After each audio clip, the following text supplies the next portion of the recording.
Bago kami lumipat dito sa aming bagong tirahan, naisip ko na lahat ng pwede kong gawin dito sa dining area namin. Pero tignan nyo naman guys, expectation versus reality talaga. Makikita ninyo yung mga black bag dito, mga maliliit na machine yan, especially this one. This is a mixer. Tapos kung ano-ano pa, ayan, and this one. Lalagyan talaga to ng rice pero naging tambaka na lang siya ng kung ano-anong gamit namin. And this one is our oven. Sobrang bigat nito, hindi ko alam kung saan ko siya ilalagay at hindi ko din kayang buhatin to. Kaya nandyan pa din siya hanggang ngayon. Tapos yung aming microwave nandun siya sa gilid. And yung outlet namin, kunti lang yung outlet namin dito sa sa likod ng freezer and rep. Tapos doon sa malapit sa water dispenser. So may mga gamit pa kami na kailangan ng electricity. So di ko pa talaga alam kung saan ko ilalagay. Guys, tulungan nyo ko. Samahan nyo akong maglinis or mag-arrange nitong mga to. Pero syempre hindi pa talaga ito yung gusto kong mangyari. Ang dami ko pang gustong gawin. At ito naman guys, yung aming living room. Nandito siya, magkatabi lang siya. Ayan, ito nilagay ko lang siya dito kasi yesterday nilagay ko siya dun sa wall kaso napansin ko wala na akong mailalagay dito sa bandan to kapag nandun ko siya nilagay. Tapos yung TV dito ko nilagay. Yun din yung reason kaya nilipat ko tong sofa kasi tagos na to doon, no? Nakita nyo naman nasa wall na yung sofa. So wala nang paglalagyan ng TV kahapon kaya nilipat ko siya para magkaroon tayo ng TV dito. So parang ayan siya, parang mini living room yung dating. Pero hindi pa siya talaga ayos. Hindi pa yan yung final na gusto kong mangyari.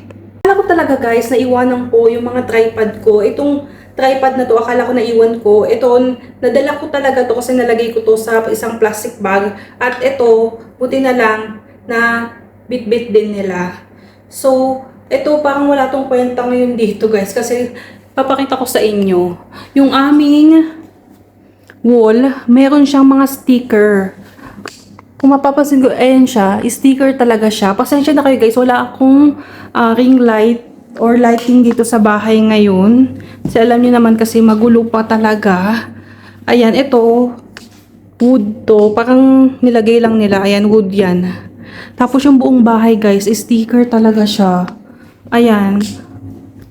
Oh, lapit natin. Oh, nakita nyo, sticker talaga siya. Ayun, naayusin ko pa yan, oh, kasi medyo na siya, tatanggal. Bale, ito yung aming kusina. Ayan siya. Kakalinis ko lang dito nung floor kasi nga, ang dumi talaga, makapal yung alikabok nung pagdating namin dito. Ay, ayan.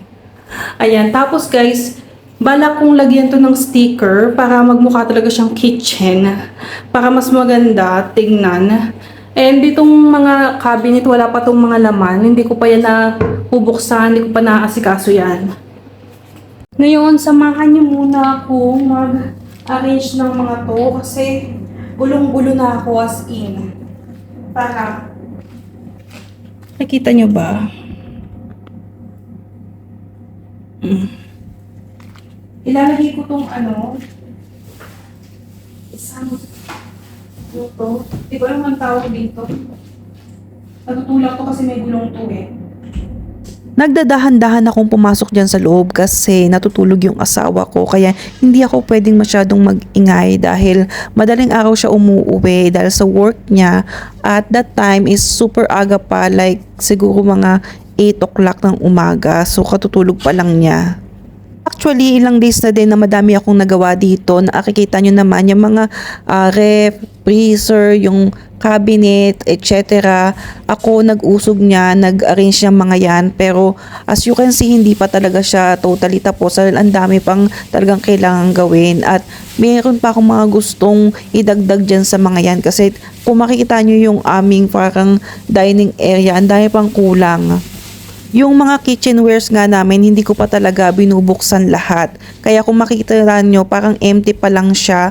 Puro rep, cabinet, pero wala pa yung mga pinggan, utensils, kaldero. Nasa loob pa rin siya ng bags namin or yung karton. Bago nga kami lumipat dito, ang dami ko nang na-research, na isip kung ano talaga yung gusto kong maging itsura na magiging dining area namin. But as you can see, pag dumadating ka na dun sa mismong lugar, kapag na actual na, nag-iiba na lahat. Kasi parang yung ini-imagine mo, hindi siya masyadong nagtutugma. Although, medyo ganyan naman talaga yung naiisip ko kasi syempre alam ko naman yung gamit namin at yung itsura ng bahay. But yun nga, medyo konti lang yung naiba kasi parang medyo madami pa talaga ang kailangang idagdag at ayusin.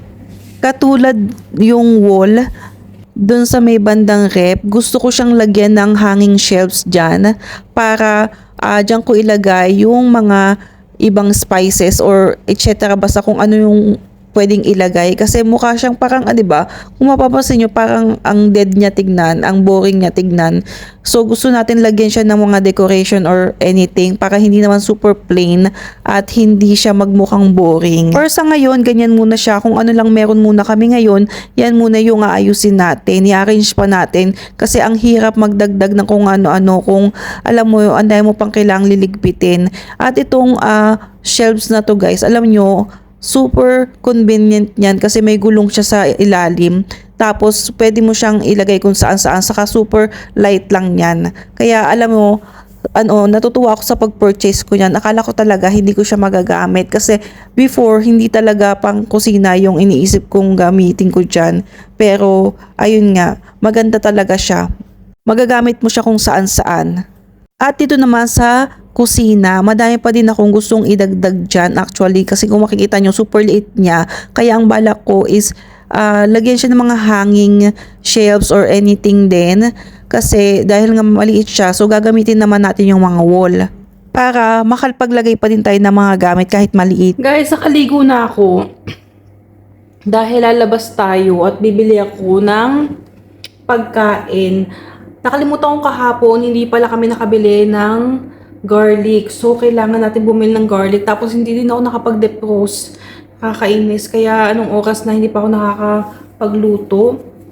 Bali, malapit naman dito yung supermarket or hypermarket.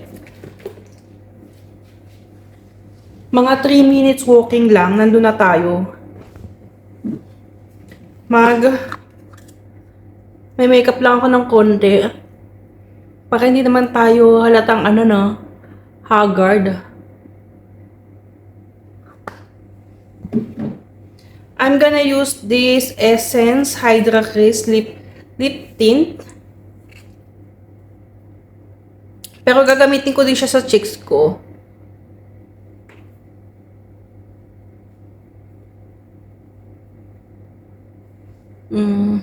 Hindi halata, no? Kaloka.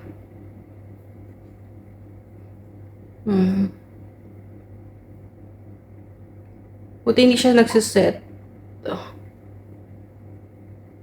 Baka may kulay-kulay lang tayo guys kasi ilang araw na akong haggard na haggard. Linisin natin yung aking lips. Naayos ko na naman yung mga gamit pero hindi pa siya totally tapos. Mamaya ko na lang siya itutuloy.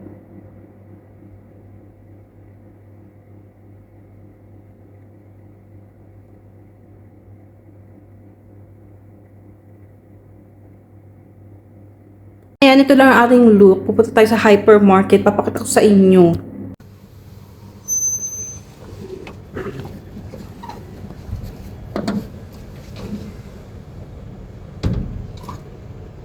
Halika na guys, sobrang init. Kakaloka. Lalakad lang tayo mga big kasi malapit lang talaga siya. Ang kaso nga lang, sobrang init na kasi alas 12 na ng hapon ngayon. Dapat kanina pa ako aalis kasi nga 'di ba, ang dami kong ginagawa. Tapos ngayon ko lang naalala na wala nga pala akong garlic. Tapos hindi pa ako nakapag-defrost. So kailangan ko talagang bumili. Nandito tayo guys sa loob. Ngayon maghahanap ako ng garlic. Tapos bibili na din ako ng fresh na chicken dahil nga hindi tayo nakapag-defrost. Ano tayo nitong isang bundle ng garlic since wala na. Tapos ito, hahanap tayo ng chicken na fresh. Kung anong meron. Siguro ito na lang. 500 grams din to. 23 real, ang mahal na talaga ba. Kumakain din ako nitong chicken feet, kaso ang taas niya.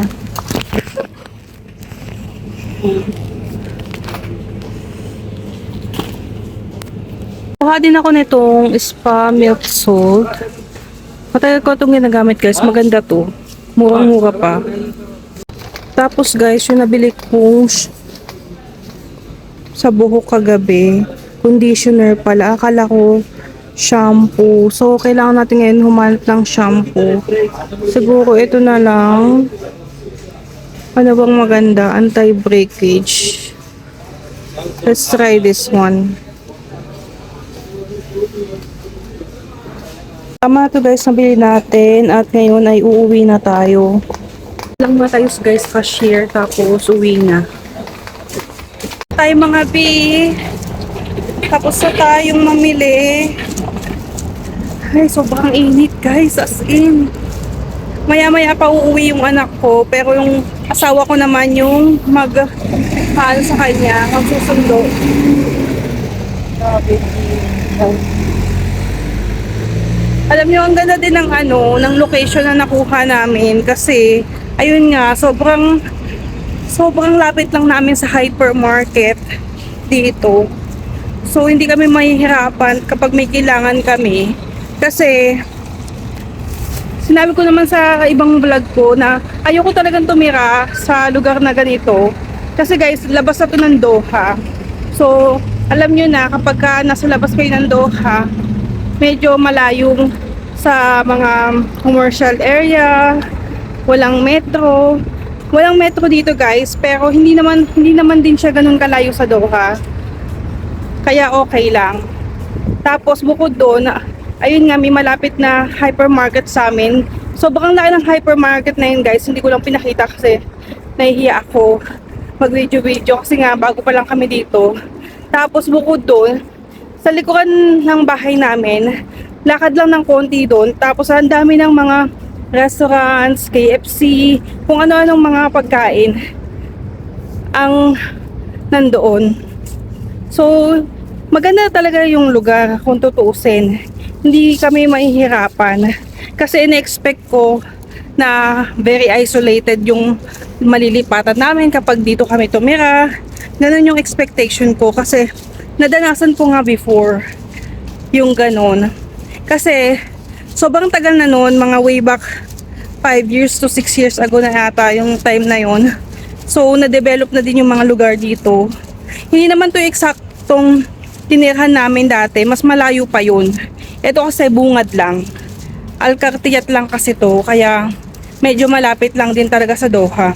Papansin nyo lang dito guys, of course, magkaiba talaga sa Doha kasi as you can see, tahimik yung mga dito, mga bahay. Talagang residence area to. Tapos wala ka masyadong makikita talagang naglalakad. Mostly talaga nakasasakyan.